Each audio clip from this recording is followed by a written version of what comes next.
সিদ্দিকে আকবর রাদিয়াল্লাহু আনহু সে সময় 40 জন মাত্র মুসলমান হয়েছে। বন্ধুরা আমার খেয়াল করে শুনবেন, 40 জন মুসলমান হয়েছে। আবু বকরের কেমন ঈমান, কেমন পাওয়ার, আল্লাহর প্রতি ভালোবাসা কেমন, নবীর প্রতি ভালোবাসা কেমন, এটা আবু বকরের মধ্যে ছিল। কেমন ভালোবাসা, কেমন মজবুত ঈমান। আল্লাহর নবীকে বলে, ইয়া রাসূলুল্লাহ, আমরা ঈমান এনেছি, কালেমা পড়েছি, মুসলমান হয়েছি, আমরা কেন এখনো গোপনে গোপনে থাকব? চলেন ইয়া রাসূলুল্লাহ, প্রকাশ্যে দাওয়াত দিব। হযরত আবু বকর মায়ের চিন্তা করেন নাই, মরণের চিন্তা করেন নাই। আসছে মক্কাতুল মুকাররমায় চলে আসছে, হারাম শরীফের মধ্যে চলে আসছে। আয়েশা বলতেছে, লা ইলাহা ইল্লাল্লাহু মুহাম্মাদুর রাসূলুল্লাহ। আল্লাহ ছাড়া কোনো ইলাহ নাই, আল্লাহ ছাড়া কোনো মাবুদ নাই। তোমরা এক আল্লাহর ইবাদত করো, যিনি তোমাকে সৃষ্টি করেছেন তার ইবাদত করো। তোমরা আল্লাহ উজ্জা তার এগুলার ইবাদত ছেড়ে দাও, তোমরা মূর্তি পূজা ছেড়ে দাও, এক আল্লাহর ইবাদত করো যিনি তোমাদেরকে সৃষ্টি করেছেন। এই কথা যখন বলতেছিল, আবু জাহেলের লোকেরা, আবু সুফিয়ান, উতবা, শাইবা, রুবাইয়া, তারা এরকমভাবে ছিল। উরওয়া ইবনে রুবাইয়া চলে আসছে, আসার পরে বলতেছে, আবু বকর তুমি কি বলতেছো জানো নি? হ্যাঁ আমি জানি, আমি এক আল্লাহর দাওয়াত দিতেছি। জানো তোমার কি হবে? হ্যাঁ আমি জানি, হয়তো তোমরা আমাকে মারবে। এবার আবু বকর যখন এই কথা বলছে, সঙ্গে সঙ্গে তারা আক্রমণ করে বসলো। আবু জাহেলের গোষ্ঠীরা তারা আক্রমণ করে বসলো, আবু বকরকে মারতেছে। এদিকে কিছু সংখ্যক সাহাবীরা আল্লাহর নবীকে হেফাজত করে নিলেন, তারা তো নবীকেও মারবে, আবু বকরকে মারতেছে। একা যখন আবু বকরকে পাইছে, হাই রে মা, আবু বকর মায়ের খাইতে খাইতে জমিনের মধ্যে পড়ে গেছে, হারামের মধ্যে পড়ে গেছে। ওই আবু বকরকে তারা প্রচুর পরিমাণ মারতেছিল। শুধু তাই নাই, মারতে মারতে মারতে চামড়ার জুতা দিয়ে আবু বকরের গালে চাপড়াইতেছিল। আবু বকরের গালের চামড়া চুরিয়া গেছে, গোস্তগুলা উঠিয়া গেছে, নাকটা পর্যন্ত আবু বকরে ভাঙ্গিয়া ফেলাইছে। আবু বকর অচেতন হয়ে গেছে, জমিনের মধ্যে পড়ে। হয়তো তারা ভাবছে আবু বকর মারা গেছে। এবার আবু বকরের কওমের লোকেরা আসছে, বনু তামিমের লোকেরা আসছে। আয়েশা দেখে আবু বকরের অবস্থা এমন, সঙ্গে সঙ্গে আবু বকরকে উঠাইয়া তার বাড়িতে পৌঁছাইয়া দিছে। আবু বকরের কোনো জ্ঞান নাই। বনু তামিমের গোত্রের লোকেরা সকলেই অস্ত্র নিয়ে দাঁড়ায় গেছে, প্রতিশোধ নেবে। আবু বকরকে মারছে, প্রতিশোধ নেবে। আবু বকরের বাড়িতে শুয়ে আছেন, তার জ্ঞান নাই, অজ্ঞান হয়ে গেছে। রাত হয়ে যায়, কোনো জ্ঞান হয় না। গভীর রাত যখন হয়, গভীর রাতে তার মা পাশে বসে আছে, বাবাও বসে আছে। এবার আবু বকর গভীর রাত হয়ে গেছে, সেই সময় চোখটা খুলিয়া দেখে মা বসে আছে। চোখটা খোলা মাত্রই বলতেছে, মা গো, আমার নবীজি কেমন আছে? আল্লাহু আকবার। আমার নবীর বলতেছে, বেটা তুমি তো হাঁটতে পারো না, তুমি সুস্থ হও, তারপর নিয়ে যাবনি। না না, আমার নিয়ে যাইতেই হবে। কেমন করে নিব? আবু বকর বলে, জামিলা বোন, তোমার কাঁধে আমি একটা হাত রাখি, আমার মায়ের কাঁধে একটা হাত রাখি, দুই কাঁধের উপর ভর দিয়া আমাকে রসুলের দরবারে নিয়ে যাও। আমার মন রসুল ছাড়া আর আমার ভালো লাগবে না। সঙ্গে সঙ্গে আবু বকরের মার গলা ধরিয়া উম্মে জামিলার গলা একটা হাত রাখিয়া গভীর রাতের অন্ধকারে আবু বকরকে নিয়ে যায়। কি দরদ আবু বকরের মনের ভিতরে। আল্লাহ পাক রব্বুল আলামিন এত দরদ দিয়েছেন, এত দরদের মধ্যে এত সুন্দর করে আল্লাহ তাআলা কাছে এত প্রিয় হয়েছেন, কেন হবেন না? আবু বকরের যদি জান্নাতে পাও না রাখে কেউ জান্নাতে যাইতে পারবে না। আল্লাহু আকবার। এটা এমনি এমনি হয় নাই। দরপেশানি নে তরিকত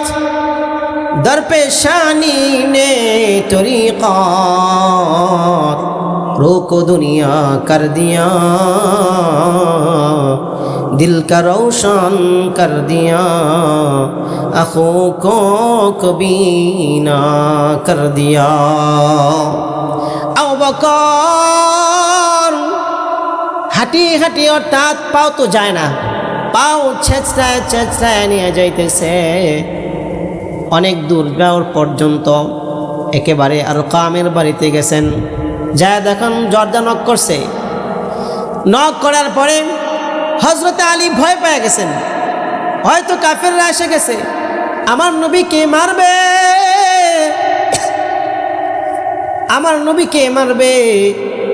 দরজার ভিতরে খিলক লাগাইয়া হযরত আলী দাঁড়াইয়া গেছেন। আল্লাহর নবী ডাক দেয়া বলেন, আলী, আমার মন বলে শত্রু আসে নাই, আমার মন বলে আবু বকর আসছে। আল্লাহু আকবার। শত্রু আসতে না, এই জগতে আমার আবু বকর ছাড়া আমার খবর কেউ নেবে না। আমার মন বলে আমার আবু বকর আসছে, খুলিয়া দাও দরজা। দরজাটা খুলিয়া দেখি আবু বকর বসিয়া গেছে। আল্লাহর নবীজি ভিতর থেকে আইসা আবু বকরের কপালের ভিতরে চুমু খাইছেন।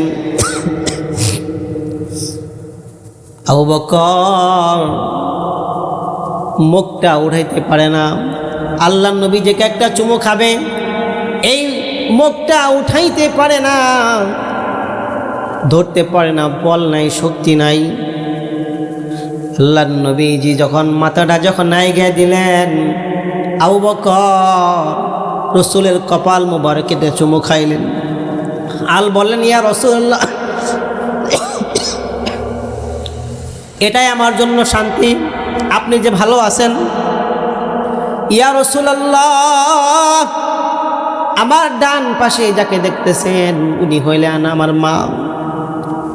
আমার মাকে আপনি কালেমা পড়ে মুসলমান বানিয়ে দেন।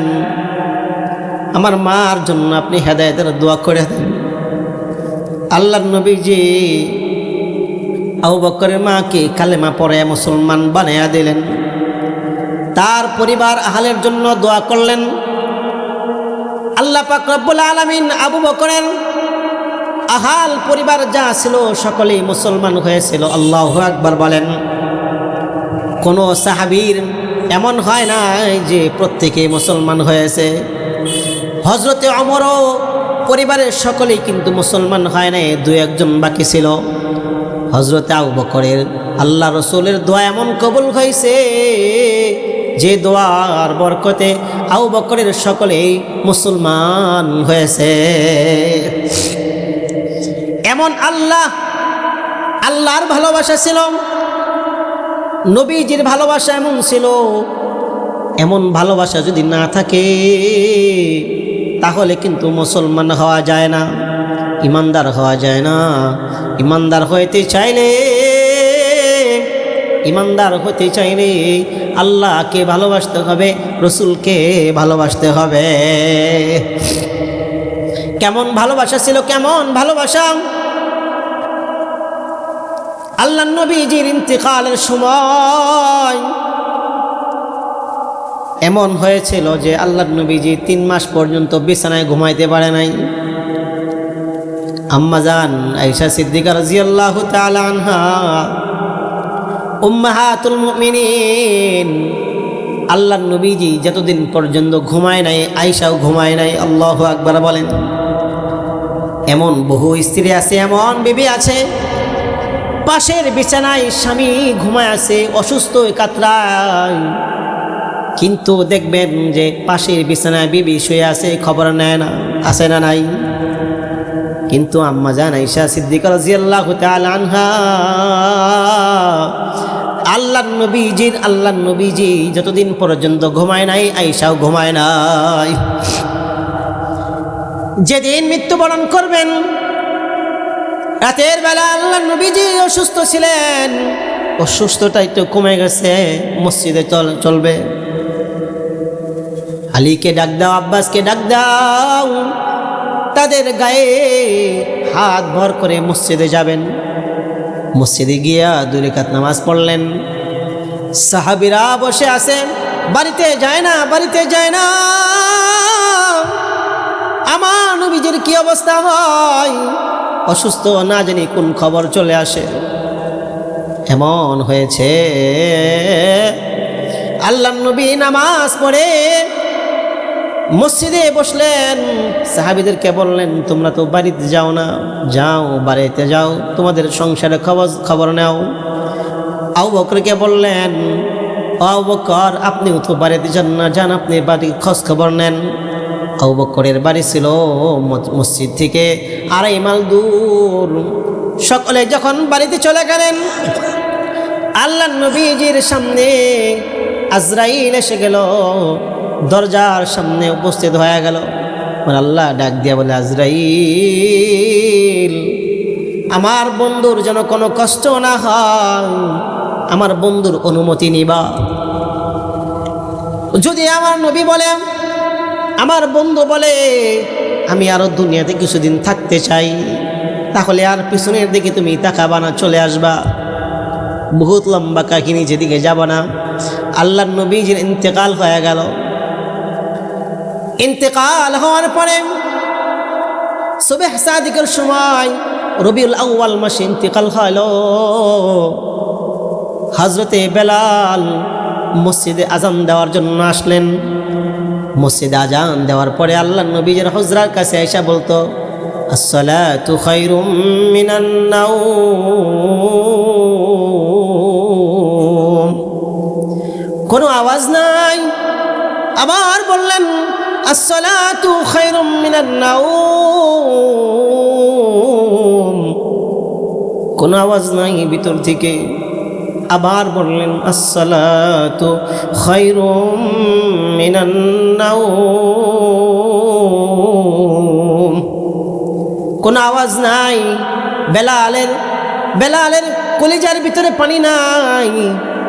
অথচ প্রতিদিন যখন আজান দেওয়ার পরে আয়েশা বলতেন, আসসালাতু খায়রুম মিনান নাওম, আল্লাহ রসুল ভিতর থেকে বললেন, আমি জাগা আছি, যাও বেলাল তুমি মসজিদে যা, আমি আসতেছি।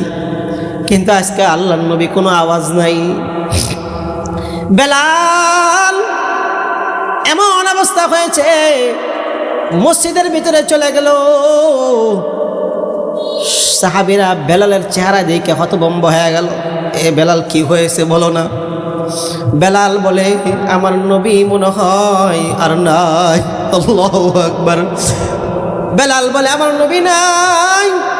এই কথা যখন শুনলো, শোনার সঙ্গে সঙ্গে সাহাবীরা যার যার মতো কেঁদে উঠল। কেউ বা ওয়াল ধরে কাঁদে, কেউ বা বসে যার যার মতো কাঁদতেছে। এখন পর্যন্ত আবু বকরের কথা শুনতে পায় নাই, বাড়ি হইল 2.5 মাইল দূর। হযরত ওমর তরবারি নিয়ে দাঁড়ায় গেছে, যদি তোমরা কেউ বলো আমার নবী মারা গেছে, তাহলে আমার এই তরবারি দ্বারা তোমাদের কাল্লা নামিয়ে দিব। আমার নবী মরতে পারে না। ওমরের ধারণা ছিল এমন যে আল্লাহর নবী যে মেরাজে গিয়েছিল, আমাদেরকে রাইখা যে গেছিল, আল্লাহর কাছে বন্ধুর কাছে গেছিল, আবার তিনি ফিরে আসছেন। আল্লাহর নবীজি যে হেরা গুহার ভিতরে যে কোরআন নাজিল হয়েছে 2, 4, 5 দিন করে থাকছেন, কিন্তু আবার কিন্তু ফিরে আসছে। বেলা ওমরের ধারণা ছিল আজকেও হয়তো তিনি চলে গেছেন, আবার আসবেন, আল্লাহর কাছে গেছে। এদিকে যখন আবু বকর আসছে, আইসা দেখে যার যার মতো কেমন কেমন যেন কান্না করতেছে। কেউ বা মসজিদের ভিতরে, কেউ বা বাইরে, কেউ বা দূরে কোথাও গিয়ে কান্নাকাটি করতেছে। হযরত আবু বকর তার মনের ভিতরেও কেমন যেন একটা হতভম্ব হয়ে গেলেন। এমন হইল কেন? হযরত আবু বকর আল্লাহর নবীজির হুজরার কাছে গিয়া বলতেছে, আসসালাতু খায়রুম মিনান নাওম। আবু বকর বলতেছে, আসসালামু আলাইকা ইয়া রাসূলুল্লাহ, আসসালামু আলাইকা ইয়া রাসূলুল্লাহ। আওয়াজ নাই, আবার সালাম দিলেন, আসসালামু আলাইকা ইয়া রাসূলুল্লাহ। কোনো আওয়াজ নাই ভিতর থেকে। হযরত আবু বকর উম্মাহাতুল মুমিনিন আয়েশাকে বলেন, আয়েশা গে মা, আমাকে কি ভিতরে যাওয়ার অনুমতি আছে? আবু বকর ভিতরে প্রবেশ করে দেখে আল্লাহর নবীজির মৃতদেহটা পড়ে আছে, চাদর দিয়ে ঢাকা। পাশেই হযরতে ফাতেমা বসে কান্না করে, হযরত আলী বসে বসে নীরবে কান্না করতেছে। পাশে ছিল হাসান হুসাইন। ফাতেমা পাগল হয়ে গেছে। ফাতেমা বলতেছে, যদি আবু বকর আসে আমি তাকে বলবো যে আমার বাবা যে দুনিয়া থেকে বিদায় নিয়ে গেছে। আজকে যদি আল্লাহর ফেরেশতাও যদি আসে, আমি ওই ফেরেশতাকে বলবো যে আমার বাবা দুনিয়া থেকে বিদায় নিয়ে গেছে। হযরত আলী এত সুঠাম দেহর মানুষ ছিলেন, যুদ্ধের ময়দানে 70 জন মিলা একটা করা উঠাইতে পারে না। সেই আলী একটা করা নিজে উঠাইছিলেন। শেরে খোদা আলী বলা হয়। এত নরম হয়ে গেছেন, যে এত নিস্তব্ধ হয়ে গেছেন যে হযরত আলী একদম দুর্বল হয়ে গেছে। আবু বকর আল্লাহর নবীজির কাছে গেলেন, চাদর মোবারকটা সরাইলেন। আজান হবে, আজানের পরে সংক্ষিপ্ত আকারে বলে শেষ করুন ইনশাআল্লাহ। চাদরখানা সরাইলেন, সরাইয়া দেখে আল্লাহর নবী চোখটা বন্ধ করে শুয়ে আছেন। আবু বকর কাছে গিয়া বলতেছে, আসসালামু আলাইকা ইয়া রাসূলুল্লাহ, আসসালামু আলাইকা ইয়া রাসূলুল্লাহ, আসসালামু আলাইকা ইয়া রাসূলুল্লাহ। আবু বকর সালাম দেয়, কোনো সালামের জবাব নাই, কোনো জবাব নাই। আল্লাহ নবী যে উদ্দেশ্য করে আবু বকরে বলে, ওগো নবী, আমি তো সেই আবু বকর, আপনার হাতে আমি সর্বপ্রথম পুরুষ হিসাবে মুসলমান হয়েছি। আমি সেই আবু বকর যাকে ছাড়া আপনি কোথাও যান নাই।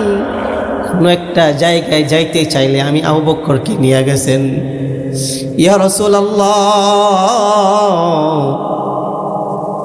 আজকে আমাকে সঙ্গে করে কোথাও তো নিয়ে গেলেন না।